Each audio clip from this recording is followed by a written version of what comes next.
Salam à toutes et à tous. Donc aujourd'hui, je vais vous parler du secteur textile au Maroc qui est en plein boom. Et pour illustrer ce boom, je vais vous montrer l'étiquette de mon polo que j'ai acheté à Zara il y a quelques semaines. Donc comme vous pouvez le voir, c'est un polo made in Morocco. Donc le Maroc est devenu une force exportatrice en Afrique. Le ministre de l'Industrie, Moulay Hafid, nous avait déjà dit qu'il y avait une pièce fabriquée au Maroc dans chaque avion qui circulait dans les airs. Le Maroc est aujourd'hui, comme chacun sait, à 140, plus de 140, on parle de 142 aujourd'hui, entreprises dans le secteur aéronautique. Vous y retrouvez Boeing, Airbus, les grands, Safran dont on vient de parler, Excel, et nous le verrons probablement, qui fabrique du matériau composite, et puis Spirit, qui est le nouveau Bombardier. Comme chacun sait, Bombardier, on s'est peut-être un peu précipité en considérant que Bombardier avait disparu. Un Bombardier au Maroc a été repris par un leader mondial, un grand du monde de l'aéronautique qui est Spirit. Et nous avons, comme ça a été dit, une véritable montée en gamme dans ce secteur. C'est un élément essentiel. Je dirais même que chaque avion commercial qui vole dans le ciel de notre planète porte en lui au moins une pièce usinée au Maroc. Je répète, ma conviction, c'est que nous avons une présence dans tous les avions qui volent dans le monde. Et ça, c'est un élément essentiel, je crois, que pour nous, Marocains, on pourrait en être fiers. On sait aussi que le Maroc fabrique des pièces d'hélicoptères. On est aussi en passe de devenir le premier producteur automobile d'Afrique. Le Maroc va bientôt dépasser l'Afrique du Sud. On connaissait aussi le secteur agricole qui exporte aussi à l'étranger. Les fermiers espagnols sont au bord du gouffre d'ailleurs à cause des produits agricoles marocains. Désormais, le Maroc est en passe de devenir un géant du secteur textile. Ce secteur est le premier secteur industriel du pays en termes d'emploi, avec plus de 110 000 ouvriers qualifiés dans le secteur du textile donc. Le Maroc est désormais capable de produire des textiles, des vêtements de qualité à un prix compétitif qui séduisent des industriels du monde entier. Le Maroc bénéficie bien évidemment de sa proximité avec l'Europe et de sa capacité à proposer aux Occidentaux une alternative aux produits chinois et turcs. Cependant, le problème du Maroc, c'est qu'il y a énormément de freins à l'exportation, notamment vers l'Europe et les États-Unis. Il y a tout d'abord les règles dites d'origine qui font qu'un produit textile marocain est taxé à hauteur de 12% à l'entrée du marché européen, alors qu'un produit similaire fabriqué en Turquie n'a pas à se soumettre à des droits de douane en fait. Il y a 0 droit de douane pour un produit en provenance de Turquie. La Turquie a des accords privilégiés avec l'Europe et c'est des accords qui sont assez hypocrites. C'est en fait des accords qui ouvrent le marché européen au pays pour se racheter du fait que la Turquie est refusée au sein de l'Union européenne en fait. L'Union européenne a toujours refusé l'entrée de la Turquie pour des raisons culturelles et aussi par rapport au poids démographique que constitue la Turquie. Si la Turquie devait un jour rejoindre l'Union européenne, ce serait le pays le plus peuplé, donc le pays avec le plus de sièges au Parlement européen. Donc c'est inacceptable pour les Européens. C'est un pays musulman en plus, donc ça changerait beaucoup de choses dans la direction de l'Union européenne. Et donc c'est pour ça que pour se racheter justement d'avoir refusé l'entrée au pays à l'Union européenne, l'Europe a signé des accords très privilégiés avec le pays. Ces accords ont été permis uniquement parce que l'Allemagne est le big boss en Europe et que la Turquie a des relations très privilégiées avec le pays, avec l'Allemagne. On sait qu'il y a une grosse diaspora turque en Allemagne. La France n'est malheureusement pas aussi puissante que l'Allemagne, donc le Maroc n'a pas eu les mêmes avantages que la Turquie. Les États-Unis, quant à eux, imposent aux producteurs marocains d'opérer ce qu'on appelle une triple transformation, c'est-à-dire de la fibre au tissage jusqu'à la confection.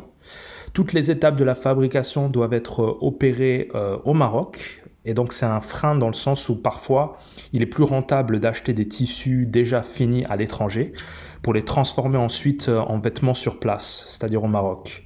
Donc le gouvernement doit faire en sorte que ses partenaires commerciaux que sont l'Europe et les États-Unis révisent certaines de leurs réglementations pour que le Maroc puisse bénéficier complètement de son potentiel industriel dans ce secteur. 12% de droits de douane, c'est un frein énorme à la compétitivité du pays.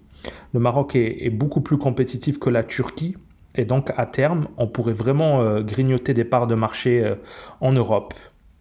Le secteur du textile est le secteur industriel le plus basique en termes de connaissances requises pour produire un bien de consommation, en l'occurrence un vêtement.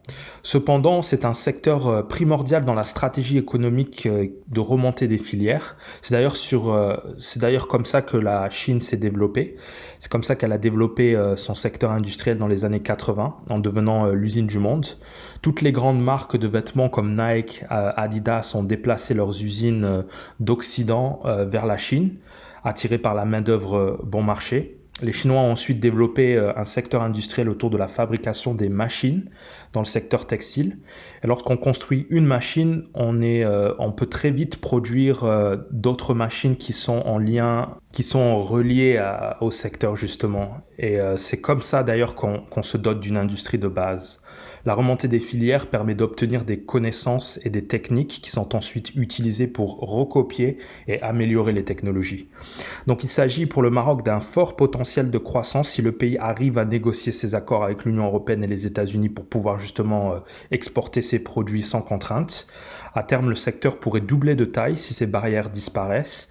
Le Maroc pourrait même développer une enseigne de magasins marocains, un peu comme Zara et H&M. Des magasins de dimension internationale qui s'implanteraient dans toute l'Afrique en utilisant le tissu industriel du pays pour avoir justement un avantage comparatif.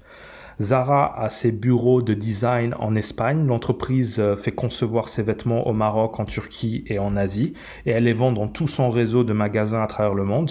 Le Maroc pourrait donc s'inspirer de ce modèle et créer une marque de vêtements de style marocain mais qui reste moderne pour plaire à un vaste public.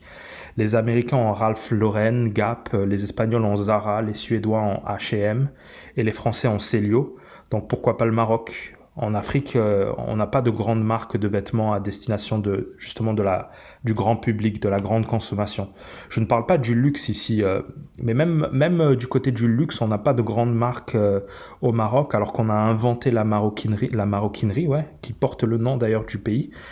Et tout ce qui est attrait au travail du cuir, les tanneurs de Fès ont une renommée qui est internationale, mais malheureusement, on n'a pas pu moderniser ce secteur.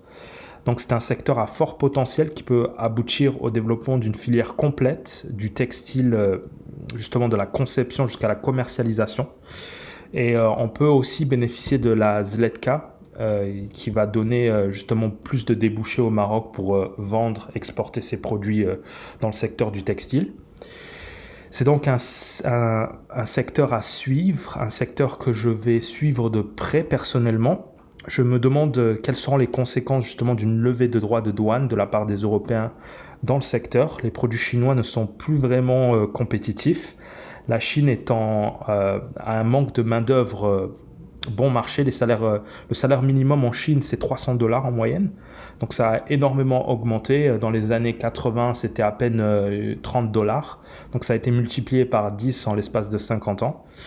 Mais le problème, c'est que plus personne en Chine ne veut travailler dans ce secteur, justement.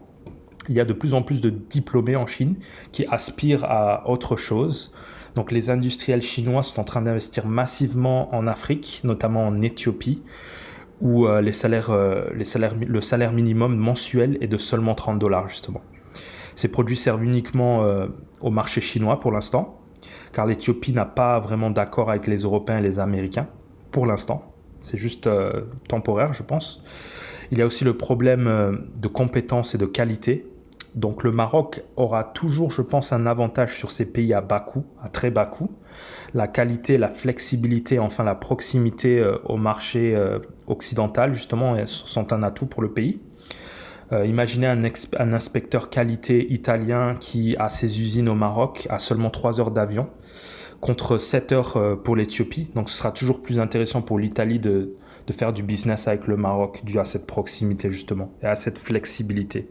Si jamais un produit doit être changé à la dernière minute, vaut mieux que ce produit provienne d'usines marocaines plutôt qu'éthiopiennes parce que ce sera compliqué au niveau de la logistique d'opérer un changement de dernière minute.